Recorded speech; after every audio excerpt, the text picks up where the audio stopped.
परीक्षाएं नजदीक आ रही थी। उस दिन रविवार था, इसलिए जीतू देर तक सोता रहा। सुबह लगभग 9 बजे उसकी मां ने उसे झकझोर कर जगाया। उठ, जल्दी उठ, देख तेरा दोस्त मितू आया है। जीतू झटके से जाग गया और एकदम बिस्तर पर बैठ गया। उसने देखा कि मितू उसके बिस्तर के पास खड़ा था। उसका चेहरा मुरझाया हुआ, आंखें उदास और लाल, जैसे वो बहुत रोया हो। जीतू तुरंत खड़ा हो गया और मितू के कंधे पर हाथ रखकर बोला, क्या हुआ मितू, तेरा चेहरा इतना उदास क्यों है?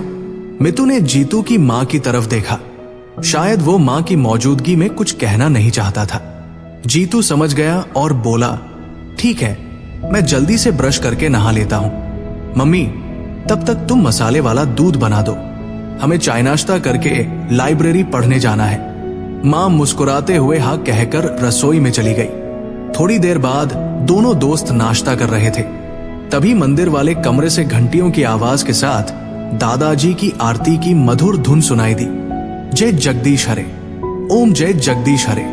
जीतू ने हंसते हुए कहा, मेरे दादाजी बहुत भक्तिमान और ज्ञानी हैं। नाश्ते के बाद मितू भी जीतू के साथ दादाजी के पैर छूने गया।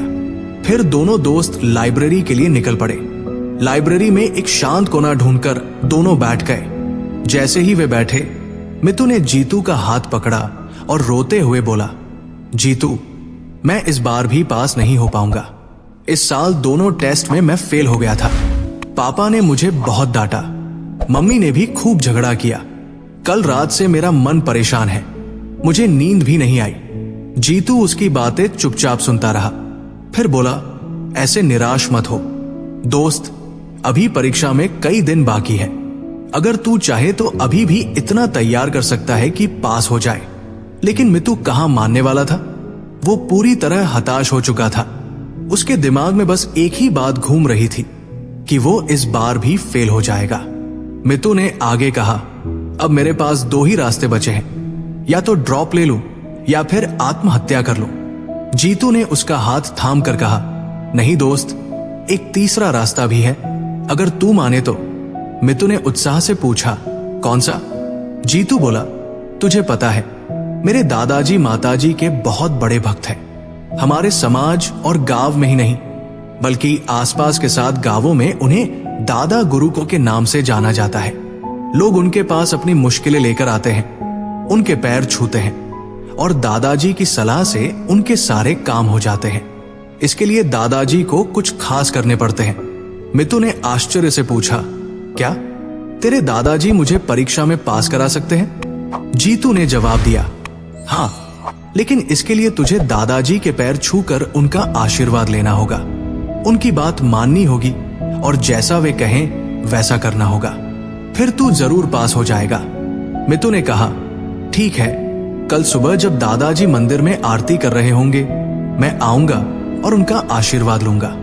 जीतू बोला, हाँ, मैं आज ही दादाजी को बता दूंगा, लेकिन तुझे उनका दिया ताबीज या धागा बांधना पड़ेगा और उनकी हर बात माननी होगी, फिर देखना दादाजी का चमत्कार। अगली सुबह मितू जल्दी पहुंच गया। जीतू ने दादाजी को पहले ही सब बता दिया था। आरती खत्म होते ही दादाजी बाहर आए। मितू उनके पैरों में झुक गया और बोला, दादाजी, मेरी परीक्षा में पास होने की कोई राह दिखाइए।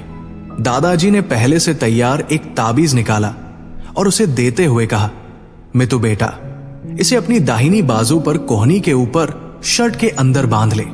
लेकिन सिर्फ ताबीज बांधने से काम नहीं होगा, तुझे मुझसे वादा करना होगा कि तू हर दिन कम से कम 6 घंटे पूरी एकाग्रता से पढ़ेगा, बिना किसी और बात का सोचे। फिर देख मेरी भक्ति का कमाल। मितू ने ताबीज बांध लिया और अगले दिन से पूरी लगन से 6 घंटे पढ़ाई शुरू कर दी। वो सुबह जल्दी उठता, दादाजी की बात याद करता और मन लगाकर किताबों में डूब जाता। कभी कभी उसे लगता कि ये ताबीज ही उसकी हिम्मत बढ़ा रहा है। वो हर दिन मेहनत करता और धीरे धीरे उसका आत्मविश्वास लौटने लगा। परीक्षाएं आई और खत्म हो गई।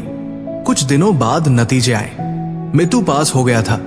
खुशी से झूमते हुए वो दादाजी के पास पहुंचा, उनके पैर छुए और बोला, दादाजी, आपके ताबीज ने तो कमाल कर दिया। मैं अच्छे नंबरों से पास हो गया। दादाजी मुस्कुराए और बोले, बेटा, ये ताबीज का कमाल नहीं, तेरी मेहनत का फल है। इंसान को कभी हताश नहीं होना चाहिए। और सुन, ये ताबीज खोल कर देख, इसमें कुछ खास नहीं, बस गीता का एक श्लोक लिखा है। मितु ने ताबीज खोला तो उसमें लिखा था, कर्म करते जाओ, फल की चिंता मत करो। तेरा अधिकार सिर्फ मेहनत पर है, परिणाम पर नहीं। दादाजी ने आगे कहा, मितु, तुझे मुझसे जिंदगी भर का एक वादा करना है। तू कभी ताबीज, धागे, भभूति जैसी अंधविश्वास की चीजों पर भरोसा नहीं करेगा। इन अंधविश्वासों ने हमारे देश को बहुत नुकसान पहुंचाया है। मैंने तुझे ताबीज इसलिए दिया ताकि तू समझे कि असली ताकत तेरे परिश्रम में है, न कि किसी ताबीज में। समझा? मितु ने कहा, हाँ दादाजी, मैं हमेशा मेहनत करूंगा, कभी हिम्मत नहीं हारूंगा और अंधविश्वास में कभी नहीं फंसूंगा। ये कहकर उसने दादाजी के पैर छुए और वहां से विदा लिया। उस दिन मितु को दादा गुरु से जिंदगी का असली मंत्र मिल गया था। मेहनत ही सफलता की कुंजी है। ताबीज सिर्फ एक बहाना था जो उसे मेहनत करने की प्रेरणा देता रहा। उसने समझ लिया कि जिंदगी में कोई शॉर्टकट नहीं होता। जो लोग मेहनत करते हैं वही आगे बढ़ते हैं। अंधविश्वास सिर्फ कमजोर दिल वालों के लिए होता है, जो अपनी जिम्मेदारी से भागना चाहते हैं। मितु ने ठान लिया कि वो अब हर चुनौती का डटकर सामना करेगा। दादाजी की बात उसके दिल में बस गई थी। वो अब न हताश होता, न किसी चमत्कार की आस रखता। उसने अपने दोस्त जीतू को भी धन्यवाद दिया, जिसने उसे सही राह दिखाई। आज मितु एक नई ऊर्जा के साथ जिंदगी की राह पर चल पड़ा था, ये जानते हुए कि मेहनत ही उसका सबसे बड़ा ताबीज है। ये कहानी हमें सिखाती है कि जिंदगी में मुश्किलें आए तो हिम्मत न हारे। हर समस्या का हल मेहनत और लगन में छिपा है। दादा गुरु ने मितु को सिर्फ पास होने का रास्ता नहीं दिखाया, बल्कि उसे जिंदगी का एक सबक दिया।